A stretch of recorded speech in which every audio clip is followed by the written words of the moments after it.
baby. It's so weird. I was recording for like the actual podcast yesterday, and I don't know how, I guess you can do it because you're like in the booth, but just staring into a camera. Actually, first of all, I don't even know where to stare. I'm not like, I think I have to stare into the camera like this, but I don't want to. It's weird.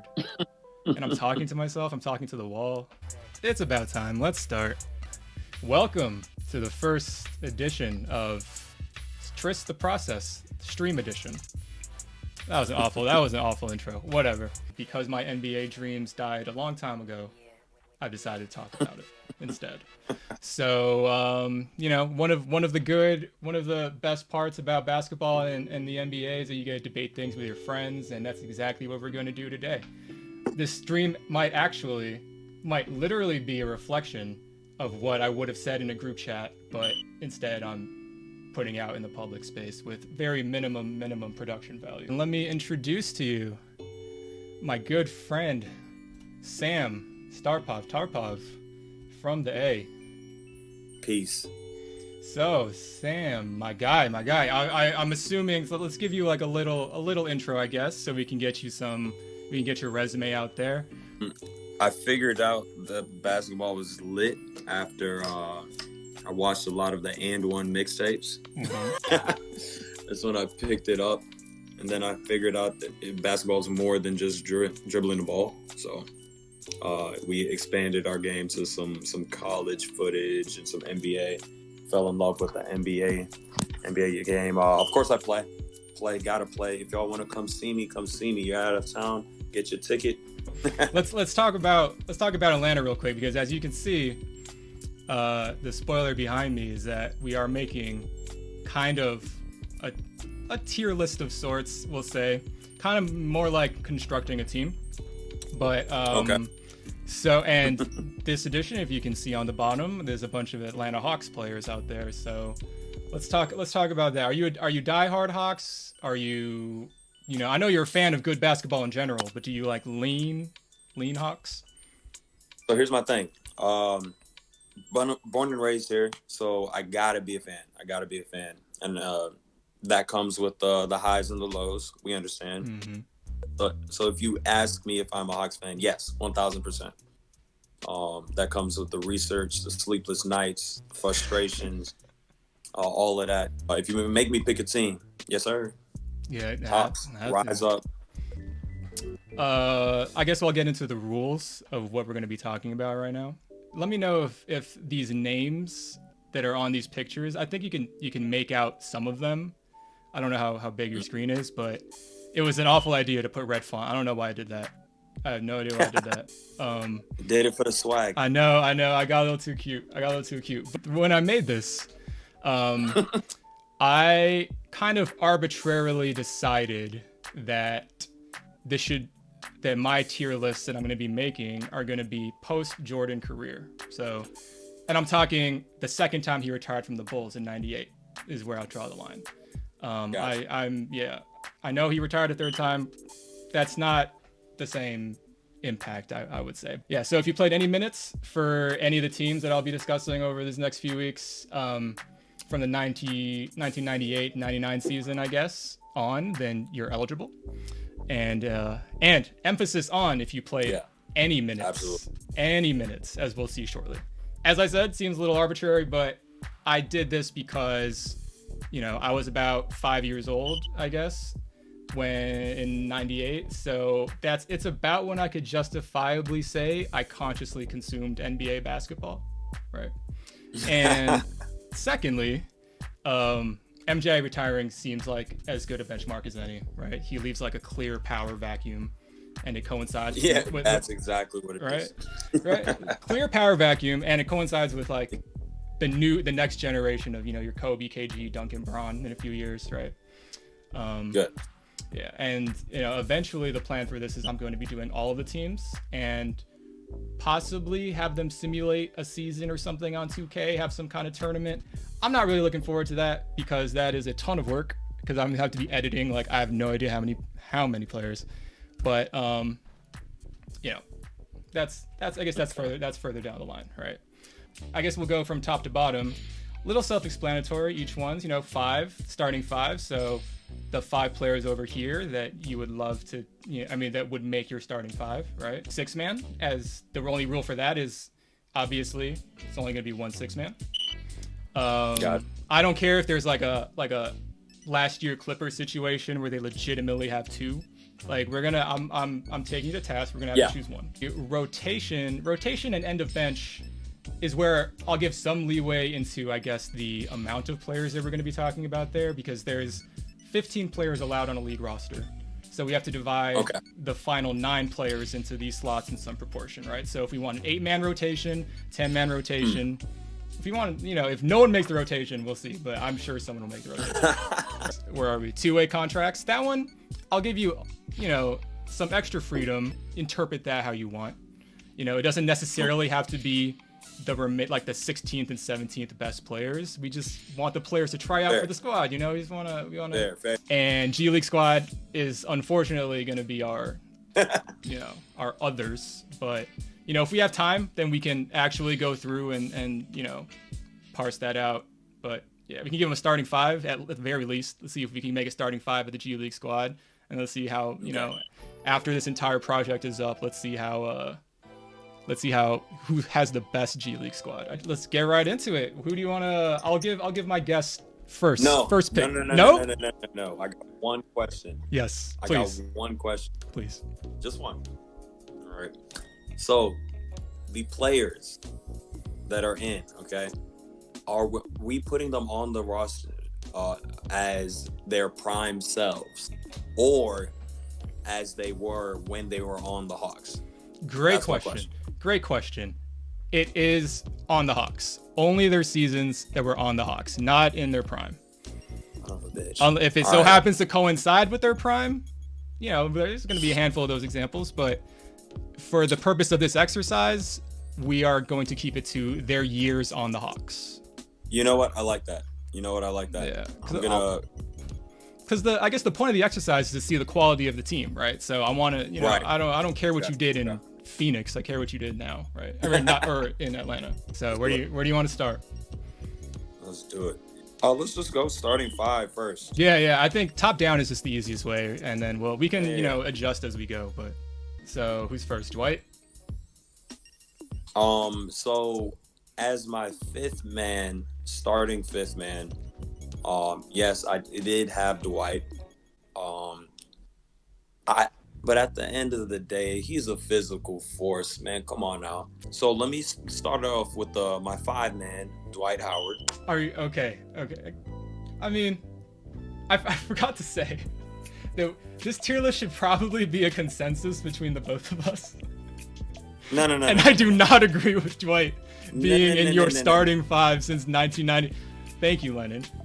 Because we have a lot of different candidates that I believe surpass Dwight. So here, let me give my counter argument. Your great candidates. Let me give my counter argument. Let me give my counter argument just to Dwight, not even bringing up any other player. Dwight played one season in Atlanta. Mm-hmm. I didn't know that he only played one season. I thought he was there for a minute, but apparently, first of all, Atlanta, explain yourself. He's a hometown kid, isn't he? And you just let him go. Look, hometown kids in Atlanta don't usually go that well because the distractions are very heavy.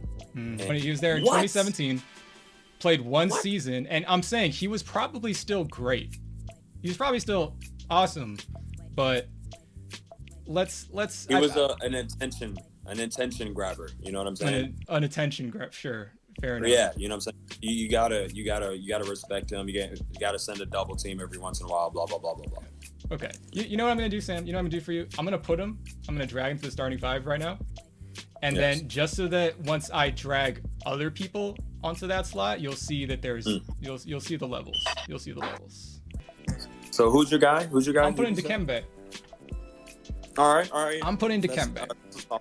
That's a solid. Who I believe outclasses Dwight in basically everything.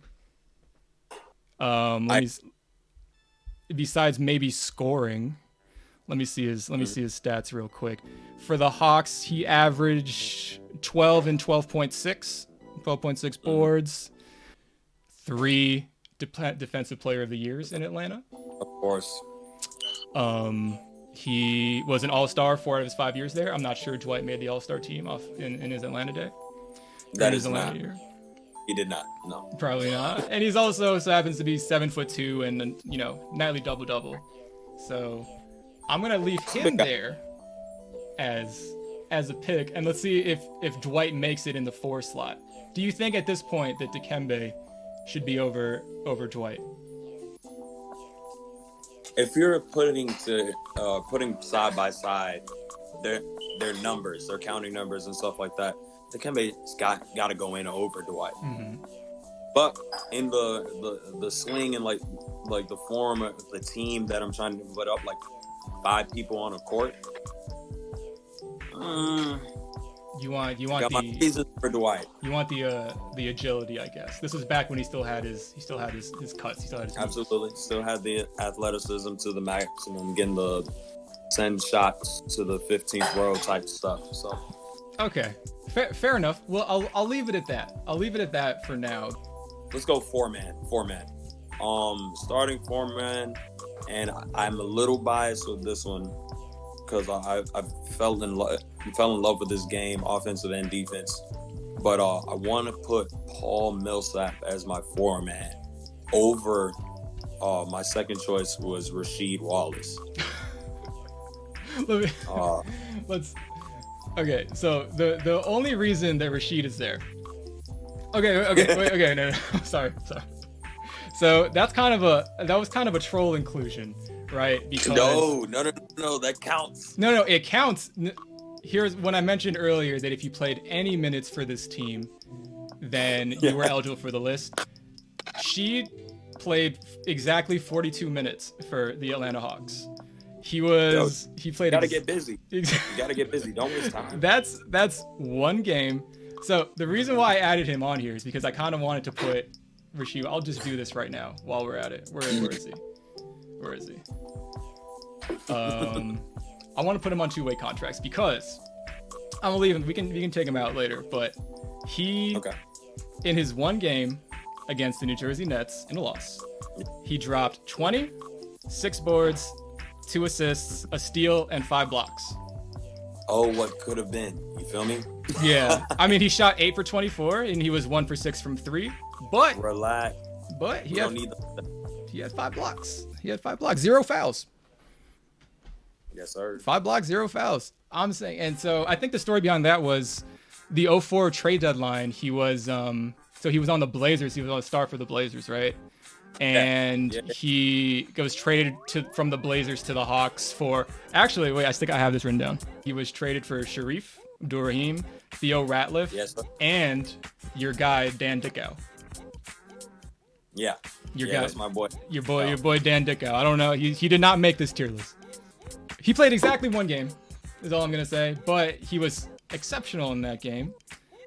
And then he got shipped to Detroit and won a chip over the Lakers. So yeah. So that's why I'm gonna put him there. I think my idea for this tier list. I forgive me if I wasn't very clear on that, but I kind of wanted to also take into account I guess franchise impact. So that's why I'm surprised that Dwight would be there over someone you would choose Dwight over, like a 4-year or like a 6-year span of Dikembe. That was my fault. That was my fault. I should have made that clear. Not because Dwight obviously is probably more talented, that's fair. Right? All right. Yeah. He's probably more talented. Yeah, but... I was definitely doing a skills, talent, ability list for sure. It's no. That's all. We can. It's kind of if you could think of it this way, like those debates about who's not necessarily who's the best, but who's the greatest. They're trying to say who's being a more talented person means you're better, but you're not greater than, let's say, right. Bill Russell or whatever, right? Kyle Lowry being a greater Raptor than Vince Carter type thing. Sure, exactly, precisely. So that was my fault. Should have made that clear, which explains a lot of the discrepancies that we have super early into this. Can I make the executive decision to take Dwight out of the starting 5 now that I've explained that? Yo, as a matter of fact, I'll one-up you. We'll go with Mutombo over Dwight. I think right now is a good time to debate Al Horford and where he lands in this, right? Over Paul Millsap, Dikembe. Because I mean, I'm sure I think they're comparable, right? I think I saw someone in the chat. Yeah, Amal said Al. Yeah, exactly. Yeah. So in terms of greatness. Yeah. My thing about Al Horford versus a like a Mutombo or something like that. Now we're talking about, are we doing position basketball or positionless basketball? You know what I'm saying? Yeah, we could. I would argue positionless, right? Like I'm a fan of positionless because I think that if you can, like, I want your 5 best hoopers, right? I mean, if they still happen to all be centers, it might not work out great, but let's have it part of the criteria, I guess. Position's part of the criteria to for some tiebreakers. But there has to be some kind of synergy, I would say. Okay, fair enough. Al Horford has the ability to be a 5 more so than a Paul. If you feel me on that. So if we're gonna do anything, I think Al Horford versus Mutombo would be better. And then we'll have Paul Millsap fighting and duking it out for the 4 position. We need to decide if it's Al versus Mutombo. Let's do that right now. Okay. Fair enough. So, Al Horford, 4-time All-Star on the Hawks. He got an All-NBA third team. He got an All-Rookie first. Yeah. Dikembe, he scored less. Scored maybe like 5 points less per average. He blocked 3 shots a game. I'll take that. And he's also Dikembe. Surprisingly, he's not a free throw liability. He shot 70%, which I'll take that, right? I'll take that from a defensive center. He was an All-Star 4 out of his 5 years there, and as I said, he won the 3 Defensive Player of the Years. So I think his resume is definitely stronger. If we want to give Al Horford, Paul Millsap synergy the benefit of the doubt here, you would know better than I would. I didn't watch their, I don't know how their games mixed well together. I feel like there was some overlap there. There was a little overlap, but they had Horford's role extremely defined. So like, who was the coach? Budenholzer, right? Had him strictly. Al Horford was going to be on the elbow. If he's not on the elbow, he was going to be stretching, and at that point he kind of had the 3, but like it wasn't like you weren't expecting them to knock it down. As I saw, he only started taking like volume 3s his last year in Atlanta.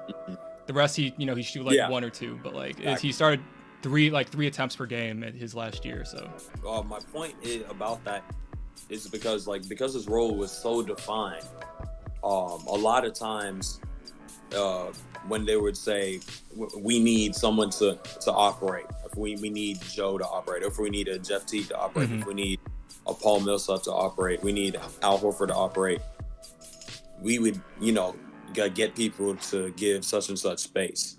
So the issue is Paul Millsap more often than not would be the individual who had the ball in his hand.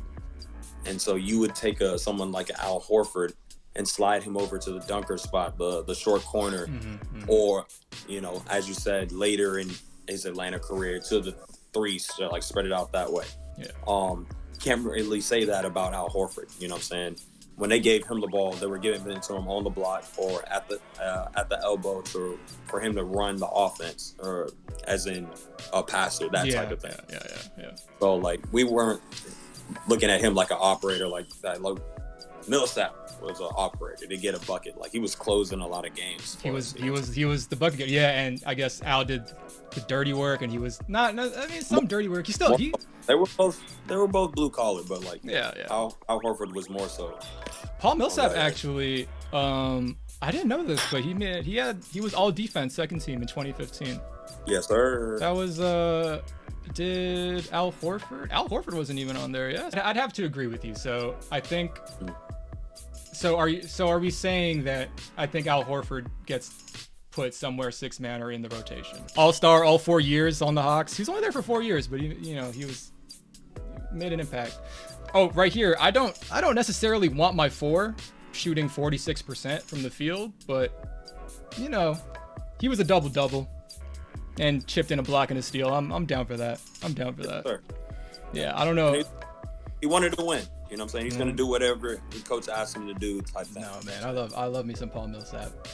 Yeah. All right, we're going through this pretty slow. Let's try to pick up the pace. All right, we out here. Let's go. All right. Okay. This is an easy one. We're gonna put Joe Johnson on here, right? He's okay. Yeah. 2 or 3 doesn't matter. We're just gonna say Joe Johnson's on there. I guess Dikembe, I think, based on his resume, has to win the award for greatest Hawk.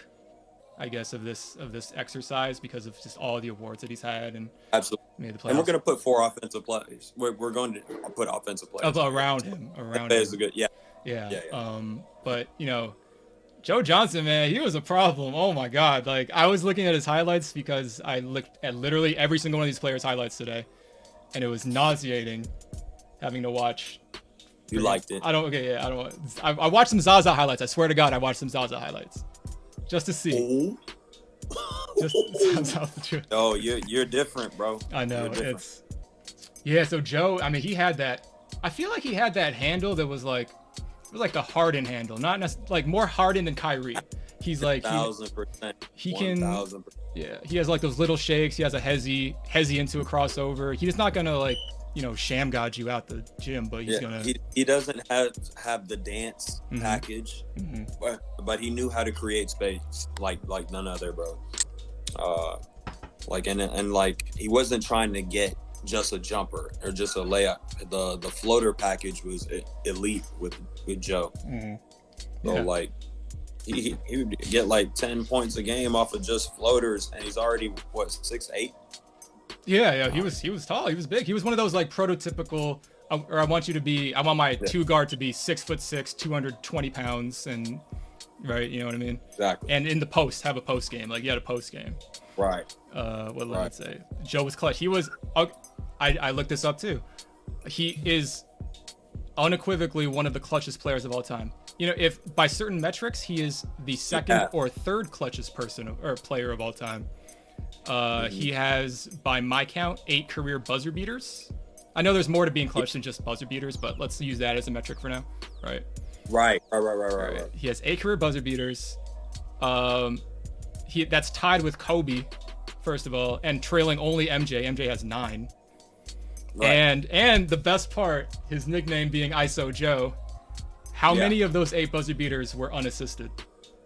Exactly. How many? No, I'm asking you a question. How many of those 8 do you think were unassisted? Ooh, okay. I literally don't see someone passing him the ball for a game winner. So I think all 8 of them were ISOs.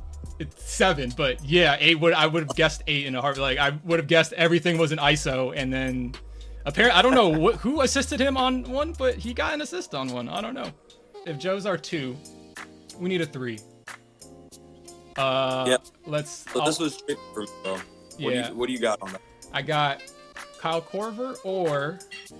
Wow. Where is he? I feel like Josh Smith is a 3. Sure. When he was playing, he was more playing. You know what I'm saying? He's playing the 4. He turned himself into a 3 by shooting that doggone rainbow 3 ball that we all hated down there. Yeah. Yeah. Wait. Let's talk about Josh Smith, because I was looking at his stats earlier, and he averaged. He got his numbers. He averaged 16, 17, 18 points. And I'm like, was Josh Smith a bucket, man? I didn't know Josh Smith was a bucket. What is he getting his points from? That particular iteration of the Hawks. Josh Smith, Joe, Jeff Teague, the fast breaks were prevalent. It was literally, and no disrespect to Josh, because he can get busy. But a lot of that stuff was, early offense, if not an all-out fast break. He was the main reason that they were calling, the Hawks the highlight factory. You know what I'm saying? Josh Smith, I don't think I needed to watch any highlights on Josh Smith. I kind of knew. I remember some posters. 2.5 blocks a game, man. Like a steal a game, 8 boards, 4 assists. Hey, some of that is kind of misleading though, because like he wasn't necessarily a great defender, but he had a bunch of weak side blocks, of course, like rotation blocks. You know what I'm saying? But those are also like those counting stats are the ones that win or that get you All-Star nomination. You got 0 All-Stars. Like I feel like he should have got. Because everybody knew his game. Everyone knew. Oh, that's a shame. That's a shame. So yeah, that's why I think we gotta go. In my opinion, Kyle Korver is just. Wait, he was in his prime, man. That's interesting. He was very busy, threeses, while he was on the Hawks. Okay, here's my argument for Kyle Korver. Hold on. Here's my argument. Hold on. Where is it?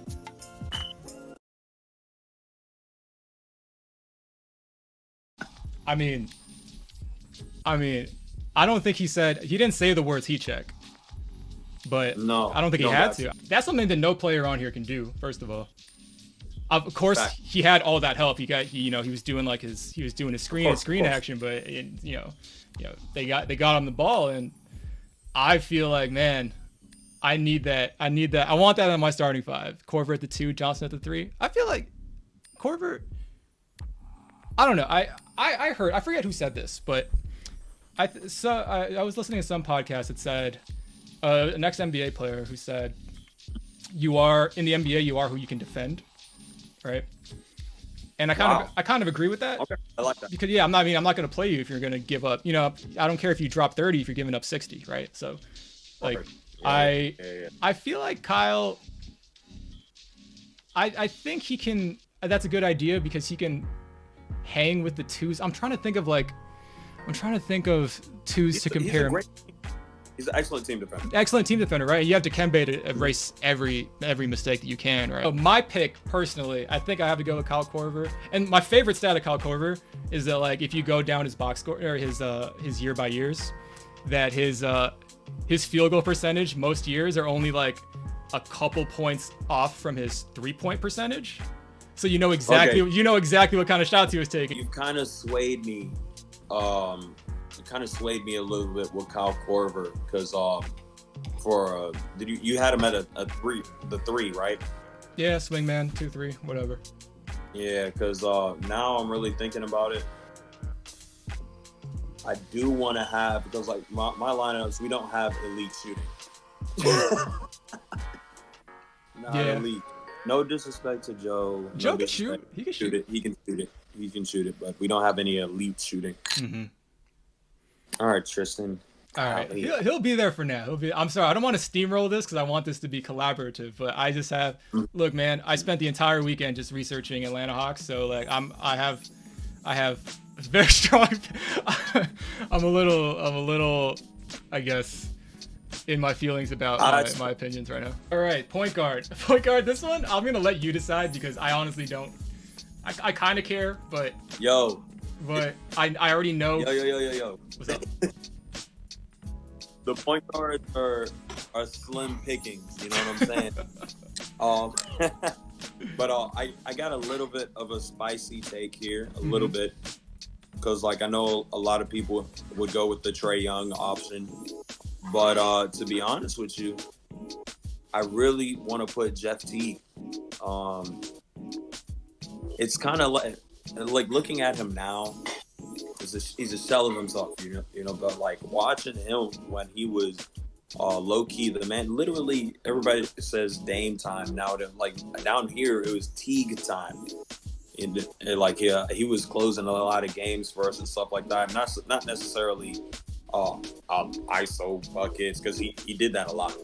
But he would make the right play because he's blowing by whoever's guarding him. He was lightning quick.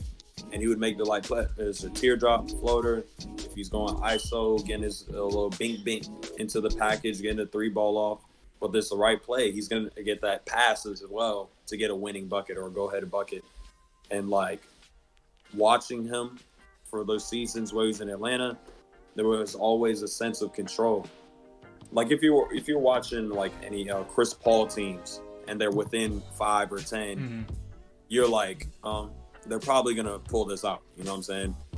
or like if you're watching the Blazers now, like if the Blazers are within 10, you know what time it is. But like that was the same feel we had with Teague in his, if I can say prime, I will say prime. It's his prime. It's his prime. I didn't know that. Like I've never heard of Teague time before, but I'll take your word for it. Yeah, I guess it was an Atlanta thing for sure. So. Everybody's always, man, just give the ball to Teague, bro. What is it? You know what I'm saying? Yeah. It was that type of feel, you know, around him. So that's my one spot, my point guard. I'm interested to say, who do you say? Did you say Trae Young? No, well, I haven't really said anything. In terms of greatness, let's put it this way. Trae Young's only been there for 3 years. I believe, how long was, let me see, where was, Jeff Teague was there for 8. Mm-hmm. He was there for 8. Oh my God.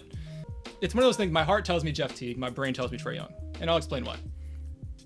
I think Trae Young has an exceptional amount of talent and definitely like loads more than Jeff Teague, even though Jeff Teague will probably operate, or he would probably, I guess, control the offense and direct the defense a little bit better than Trae Young, because Trae Young is, we know he's one side of the ball, right? Yes. But exclusive. almost exclusively, which isn't great. Which we'll get into that debate another time. I'll just say that I think that the NBA right now it's not 50% offense, 50% defense. I think it's more like it's 60-40, maybe even more than that, honestly. I'll get into that another day. But here's what I have to say about Trae. I think what's kind of skewing our opinions of him right now is it's a tragedy. It is a tragedy that he so happened to be traded for Luka Doncic, right? Luka, I think his career from this point on, no matter how filthy he is, like will forever be informed by that trade, by how well Luka does. So if he were a pure pick, like the Hawks just so happen to pick him, then we can appreciate him for the talent that he is. But I feel like a lot of our opinions are skewed now, man. And he is clearly talented. People might not like the way that he's playing this year because he's doing that, like that stop, draw, foul thing. But I'll defer to you, man. If you say Teague, I'm going Teague too. We didn't really get into it, but like, the dude was he was a lockdown defender. Lockdown. Was he locked down? He was. He was locked down, bro. Yeah, I didn't get his advanced stats. First position. Yeah, of course. I don't know, man. What I have on Jeff Teague, he was the years that he started. I only chose the years that he started. He averaged 15, 6.4, and 1.4 steals on decent efficiency. 3-to-1 assist to turnover ratio, which is very, very important. Big time. That's an elite. This is a turnover ratio. I think that's up there with like Chris Paul. One-time All-Star when they were just like, fuck it, let's give it to every Hawk, because they were on pace for like 60 games, right? They were like on pace for 60 games or whatever. Trae or Jeff? Give it to Jeff, bro. Give it to Jeff. And like no disrespect to Trae. Yeah. Oh, it won't even let me go over. Oh yeah, I can. So I'm just gonna do this just for like position's sake, because there's no real reason to, I guess, rank this line from left to right. I remember this topic I wanted to ask you. So I don't know how invested in the Hawks you were during the Budenholzer tenure, but like what did you think was wrong with Coach Bud, man? Like he obviously can coach a successful team. He's done it as an assistant in, I think he was on the Spurs. He he did it for the Hawks. Exactly. Well, he did it for the Hawks. He's doing it for the Bucks right now. But like, is it just that he ran into Braun, ran into Kawhi, ran into, what was it last year? Did it lose to the Celtics, or they lost to the Heat, right? I think they lost to the Heat. Yeah. They ran into Jimmy, I guess. Bro, it's adjustment. And there's some weird stuff that happened with that team as well. Like, was it Cephalosha got his leg broken? He got like by the NYPD. By the police. Like, okay, didn't see that coming. We'll get into that. Damari Carroll, he played, I think, game 1 and game 2, and then he got some type of season-ending injury. I mean, not like that dire, but it ended the season effectively for him because you're in the playoffs. There was one more key injury. Oh, Horford got hurt. He still played, but he had the hand issue, and so that didn't help situation. But it's always been adjustments with him, like even during the regular season. Because I guess I don't want to assume anything about the guy, but like when you have a talented coach like that, brilliant, you know what I'm saying, and like they keep running into a wall of that variety, it has to be. It's not your smarts and your knowledge of the game. It has to be arrogance, man. Like you found something that works, and you just feel like, yo, I'm gonna keep doing this.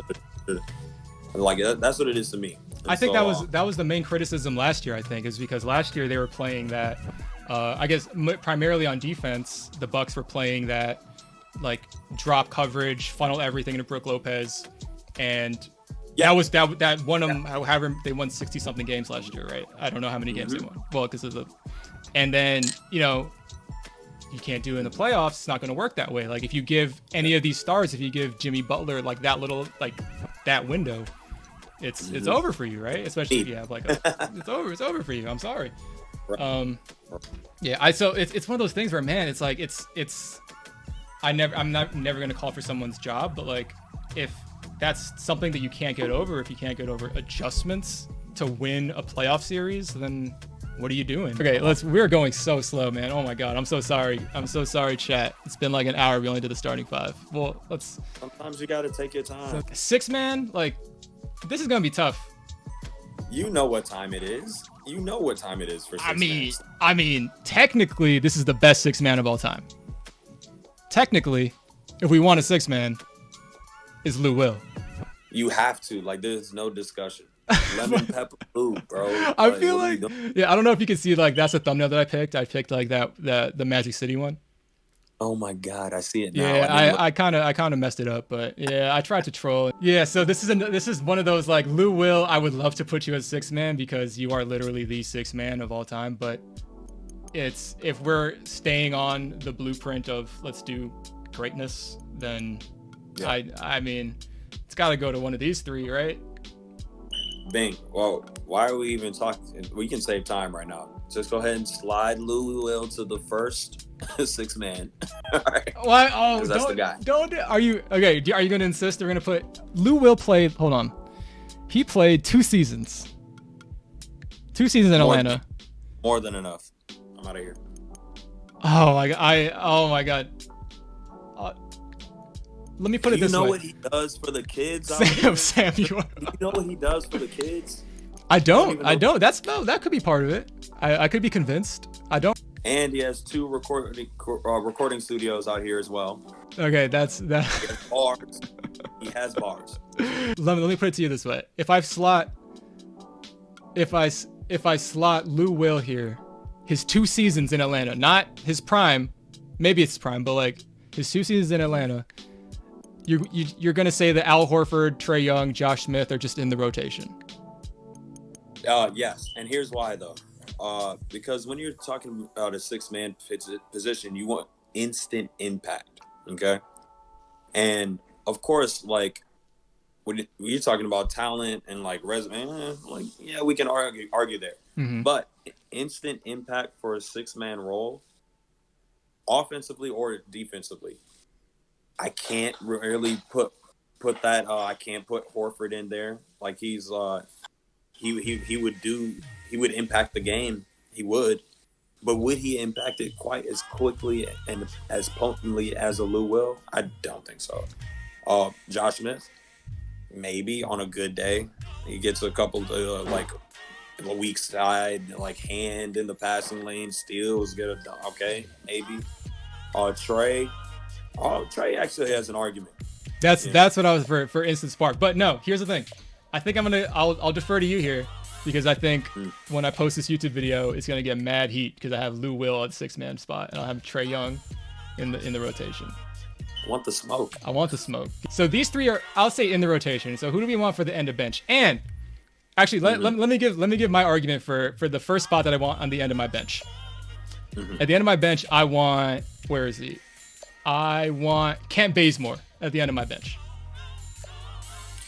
I want Kent Bazemore only because when he was on the Hawks, when he was getting busy, bro. I don't care how well he played.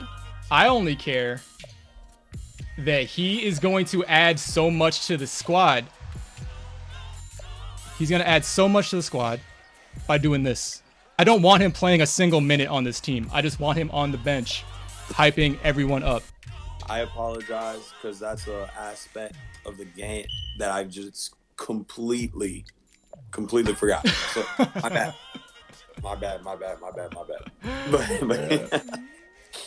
But I'm serious, man. Bazemore was getting busy on the Hawks, bro. That's why he got his first big paycheck anyway. I'm sure he was. I didn't look too deep into it. I'm sure he was okay. But yeah, you know why I want him. All right. This one you can debate me off of, but I want Vince Carter. Okay. I want Vince Carter on the end of my bench. Because here my argument is he's the best test case we have among these later players of how much not only greatness, legacy matters, but also posterity, because I think he had a huge impact on Trae Young's career. I think he was on record called like VC was Trae Young's Yoda. And I think he could do wonders for, Trae Young. I kind of, waters down my argument now that Trae Young is just in the rotation and not a starter. But I could be taken off the Vince Carter. Okay, I could actually be taken off of that, but I want some veteran leadership. How do you feel? Okay, I can honor that argument. But what if we sacrifice the veteran leadership a little bit, just a little bit, and then we actually were going for, production end of the situation. We need some talent. All right. Yeah. What if we did that?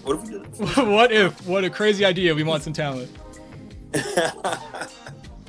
You know what I'm saying? It would be nice to have a budding John Collins at the end of your bench. Okay. See, I agree with you. I agree with you. He did what? It's twilight of his career. You know what I'm saying? Very well. Very well. But all of the Yoda wisdom that was handed down to Trae, did he really receive it, bro? Did he put it into practice? Did he listen? Did he hear it or did he listen to it? Okay, so on to John Collins. Like, I agree with you. I think he's clearly talented, man. Like, his stats are amazing. I don't even have to list them. Like, he has a 3-point shot. He's efficient. So, like, him and Josh Smith are interchangeable. He and Josh Smith, in terms of talent, yeah. I feel like Josh Smith is such a good weapon to have just to deploy whenever you can, right? So maybe he's end of bench and then John Collins in the rotation. Yeah, that's what I mean. They're very interchangeable. Yeah. Well, I guess that's kind of semantics at this point, but like, I'll you know what? John Collins is gonna get minutes on this squad. Even though we have an Al Horford, John Collins to replace Dikembe and Paul Millsap, and then Josh Smith at the 3, 4. Yes, sir. Yeah, that's tough. Good timing, man. I want to talk about Josh Childress. My guy. He was obviously productive. And yeah, as Chris says, Stuff Man 24, Josh Childress at the point forward. That's a point forward right there, man. Yo. He played so well that he was offered a very lucrative contract with the Hawks and turned it down because he got an even better offer for Greece, if you remember that. Right, overseas, yeah. Even better. Just because I think it was like the money was kind of comparable, but he got a lot of tax breaks by going to Europe. So he was like, yeah, pay me more or else I'm going to leave here. And he did. And it may have compromised his career, NBA career, but whatever. I feel like I would or it did. So do you agree? Let's solidify him end of bench. Okay. So check this out. I'm going to agree with you because I had a heavy love for Josh Childress back in the day, bro.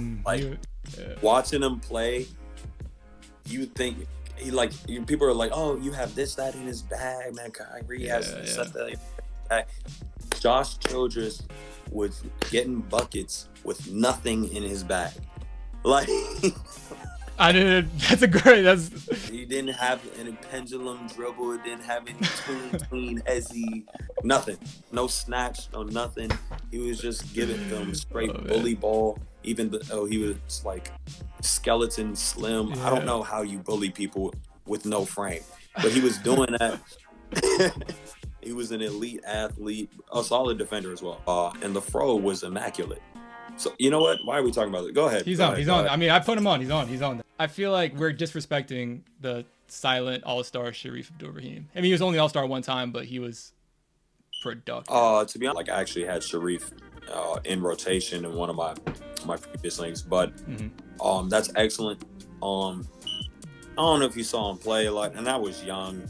Like I was young, but this dude was a Paul Millsap type before Paul Millsap. You know what I'm saying?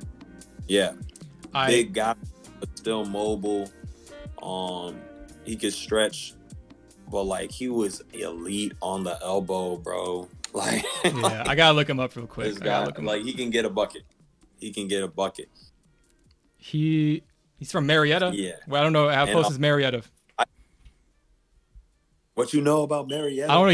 He's from there. I guess it's his homecoming. I don't know. Maybe he should make this squad. So it's not really Atlanta, but it's how should we say it? Greater Atlanta. Greater Atlanta. So you claim him. Okay, that's fine.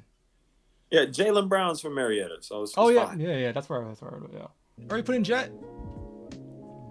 I want to put him in G League prospect for sure. Really? Yeah, because like he was pretty elite as a Hawk before we went younger with Teague and he got busy over here. He got busy. I would be disrespectful for us to not put Jason Terry somewhere on this chart. Oh no! Just so you know, the G League squad is the leftovers. I'm gonna put literally everyone that's left over on the G League squad. Oh. Yeah, because they're gonna make it. There's like 30. I think there's like 32, 31 players on here. Let's go to chat real quick. I think Chris said Zaza low key end a bench. He'll cut. That's. Here's my argument for Zaza. I have the exact same argument. I have an argument for Zaza as well. Like you already know. Like if we're going to the playoffs, you need to take someone out. You need someone taken out. Yo, you need someone to pick up. You need someone to pick up 6 fouls in 6 minutes. I mean, he spent 8 years in Atlanta. He's a 7-footer. Mm-hmm. A 7-footer. He's a footer. His average, but his blocks per game is 0.5. Relax, bro. You can flip a piece of paper under him if you jump, bro. like I'm off that. Oh man. Yeah, Marvin Williams. Someone brought up Marvin Williams earlier. What do you think? I feel like you might have a sore spot for Marvin Williams. I don't hear anything about Marvin Williams, bro. I know. Here's what I have to say about him. I think Marvin Williams is like, kind of like Trae in a sense where it's like, he's a product of his draft, right? So he was picked number 2 and he became an average player. If he was picked in the 2nd round, you would love Marvin Williams. No, bro. No? It's not about where he was picked. It was about who was picked or who was picked after him. You know? Who was, I think, like, was it Chris Paul? Is Chris Paul after him? I don't know who was after him. Yeah, that's the glaring he was, like mistake. But we also had the opportunity to get Darren Williams. Oof. Like, bro. Who was your point guard? No, let's talk about it. I feel like your point guard was Speedy Claxton at the time. So I think. Do you actually think about it? Because I think at the time our point guard. Oh no, it was just one. Or was it Tyronn Lue? Do you remember Boris Diaw? Of course. The Swiss Army knife. He was our point guard for 2 seasons, bro. Was it? Yes. Point guard, bro. Like, that's a good point guard. That's a good point guard. Can you stop it? I mean, sorry. All right, so I feel like you might have some bias here. Like, I feel like Marvin Williams should make the squad just off of resume, but disgusting. I know. We might have some other candidates here. Let's see what else we got. Disgusting. I don't want Zaza. I want to put in Dennis Schroeder. Like, that's my answer. Okay. But Let's hold on. Let's rewind. Let me take those two off. I also want Dennis because he's currently my point guard. But let's see how he meshes with this. Let's see. He's not going to get any minutes beyond Jeff Teague and Trae Young. I guess he could play the 2. I don't hate him for end of bench. I think, what do I have on him? I have, the years he started, he dropped 18 and 6. Yep. What happened to that? Like, why? He was an asshole. Oh, is that why they shipped him out? Yeah, he was an asshole. Like, literally, he was an asshole. Like, this dude, like, literally, he got his gold Lamborghini. I want one. Not hating on that. Get your bread. Get your Lamborghini. Yeah, Buddy, go ahead and do that. But, like, he was over here doing this, that, the other, and we paid him a little bit too early. And, like, I know we're paying you like an elite, top-tier NBA prospect, all right, or NBA player. But, my boy, there's still levels to it. You can't act like that on the Hawks. Okay. Like, so do we want that? Do we want that dissonance on the team at the end of our bench? Oh, yes, we want that on the end of the bench. We want that? Yes, absolutely. Because, like, the issue was, like, when he wasn't starting, he was excellent.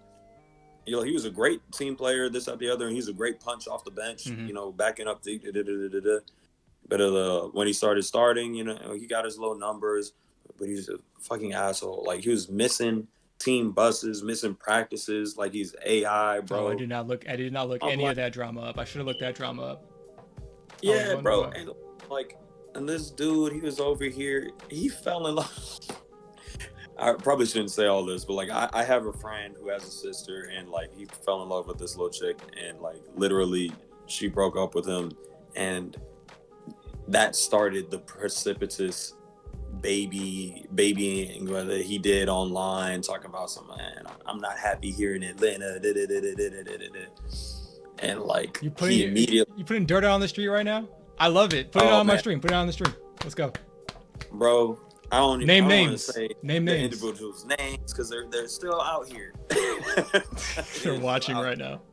But it was bad. Immediately he unfollowed. This is after he just got his bread, his nice contract. Literally unfollows the Hawks like a tantrum. Unfollows them on Instagram and stuff like that. I was like, yo, really, bro? All of this. These things you were saying are reasons why I don't want him on my squad, but you want that heat. But it happened because we gave him the keys to the kingdom. Oh, we stick him on the bench. Keep him there, bro. But we can just hone the talent and be okay. I love he said that. I mean, he only became a great defender after he left the Hawks, but I mean, shout out to Chris Paul. Shout out to Chris Paul. Shout out to Chris Paul for mentoring literally everyone on that team. I feel like in between, you know, Jeff Teague, Lou Will's a liability. Ooh, Trae's a liability. You know, Josh Smith can clean up. Dikembe, we have the eraser Dikembe. Okay, we'll be fine. We'll be fine. I love that. Like, give these guys some credit now. Like, Joe Johnson wasn't a defender, but he can hold his own in the post. He's big. Hal Horford, pretty elite defender. Josh Smith, not a good on-ball defender, but passing lanes and rotation. John Collins, pretty semi-decent defender. Bazemore, he locks up. We gotta stop talking about Bazemore. He's not getting a minute. I'm telling you, he's not getting a single minute. I want him for one role only. So Chris, Mike Scott. The only reason Mike Scott is on here is because he has the best. He smokes good kush. So probably. Need to hit him up for a pack. No, the only reason he was blazing all day when he was in Atlanta. I don't know. I'm sure he was, but he's literally only here because of his name, because he has the best nickname of all time. Because I don't know if you're an Office fan, but his nickname is the regional manager, Alpha Michael Scott. Yeah. Let's fill out these last two slots. Wait, last one slot actually. We got candidates for who's gonna make the actual squad. Oh, I guess let's leave it this way. I think good candidates are either DeMar Carroll, Torian Prince. You're siding with Prince? Prince. For the potential or for the what? For the potential to make the squad. I like Taurean Prince a lot. He can clearly, like, everywhere that he's been, he can clearly ball. Like, he clearly, like, he has, like, at least enough of everything where he can, you know, he is one of those, I guess, glue guys who is never going to make a game losing play, and he's going to play hard. He's going to do all the dirty work. But I feel like DeMarre Carroll does everything a little bit better. But I'm not against that. I'm actually not against Taurean Prince for what he can eventually do. If Taurean Prince is your 15th man, that's a great 15th man. Or I guess Kent Bazemore is the 5th. If he's your 14th man, I'll take it. Okay, so we have Thabo, Jeremy Lin, just because I want an Asian on there. Speedy Claxton, Theo Ratliff, Kevin, is it Herter? Herter, yeah. Herter, Tim Hardaway Jr. I got Ty Lue, Deion Glover, Mike Muscala, Dwight, DeMarre Carroll, Vince Carter. Who do we want for the two-way contract? I'm gonna disqualify Vince Carter. He's not a two-way contract guy. Sure. He's not. Cephalosha. Cause just we don't have an exclusively defensive guy. You know what I'm saying? And like he was one of the earlier 3-and-D guys, and respect. Where's he? Is he Swiss? He's Swiss. That's got to count for something. That he's international, yeah. Because you know those Europeans have great fundamentals just born into them. He will play defense. He can hit a three. I don't know if it's the corner. He can hit a three. He's an early 3-and-D guy. That was something. Yeah, exactly. He was just like the perfect 3-and-D guy that you want. It's just a shame that the NYPD broke his legs, because that was just so like what. I really respect how he was really locking down. Like you send him after the best offensive player on the other team. You know what I'm saying? That type of thing. I think we're done. We're just about done. All we got to do is the last thing. Well, as I said, I don't know if we didn't debate this at all. It's kind of executive order that I just put Rasheed Wallace in here because he dropped 20 and 5 blocks. So I'm just gonna leave him on there. That's my pick. But he went crap, guys. Yeah, let's make a. You know what? Let's do these people some justice. Let's get a starting 5 in the G League. So Jason Terry's our 1. Is he not? Who's our 2? Is Deion Glover a 2? I don't know Deion Glover. I have no idea. Nah, he was more of a 3-4 type. Oh, okay. I'll put. You know what? Tim Hardaway had a good year. Want to make him the 2? He could shoot. He got that. He did that. He had an Atlanta sandwich. He had a New York Atlanta sandwich. He did 2 years in New York, 2 years in Atlanta, and then I think 2 years in New York again. And Marvin Williams, I know you don't want to make him your 3. Bro. Do we have an alternative? Deion Glover? I love Deion Glover, so yes. Or DeMarre Carroll or Deion Glover. Oh, did we not put DeMarre Carroll in there? No, you chose Taurean Prince. Oh, okay. If that's the case, yeah, because we picked Taurean. So let's definitely put DeMarre in there. DeMarre Carroll, or we can put Marvin Williams as a stretch 4. Stretch. Jesus Christ. Which is what he turned it out to be. Yeah. You know, where was that? A Hornets? When he was on the Hornets. He turned into an exclusive stretch 4. He was the example of the rank average NBA player, and I can't knock him for that, man. Like he was in the league for what, like probably 13 years. I don't know if I had to guess. 15 years. He's played for 15 years. Yeah. Started for every single team. Getting a 3 ball will do wonders for you now. Oh my God! Wait, did you know that Marvin Williams' full name is Marvin Gaye Williams? Is that true or is that a joke? No. I mean, I saw it on Basketball Reference. His full name is Marvin Gaye. I'm a fan, man. Marvin Gaye is my guy. I think I have to be a fan of Marvin Gaye Williams Jr. That makes sense. I don't know why I never knew that, but like it makes sense. Does that ease the saltiness, the bitterness in your heart towards them at all? Oh no, not at all. Theo Ratliff, you get the 5. Yo. Yeah. You know what? No. Theo Ratliff is nice, by the way. For those of you who did not see him play. I probably will disagree, but I'll take your word for it. What? Let's see. He gives you 3 blocks, 7 boards. I'll take it. Yeah, he's a starter. He'll do the dirty work. Thank you. He'll do the dirty work. You know what? I'm gonna put DeMar Carroll as a stretch 4, and we're gonna put. You know what? Let's give it to Kevin. Kevin and Tim can just play the wings. Kevin, Tim Hardaway can play the wings. DeMar Carroll stretch 4. Theo Ratliff. All right. That's pretty solid. I have a little bit of a recency bias with Kevin Herter because, like, I don't know, like, what he's waiting for. He literally has the opportunity and the vacancy. He has the injuries. He has the injuries. Situation to, like, elevate his stock, his brand as a 2 guard in this league, and he just has not done it. So I'll leave him on there. You know what? Because in 5 years from now, we're gonna look very good putting him on the G League squad.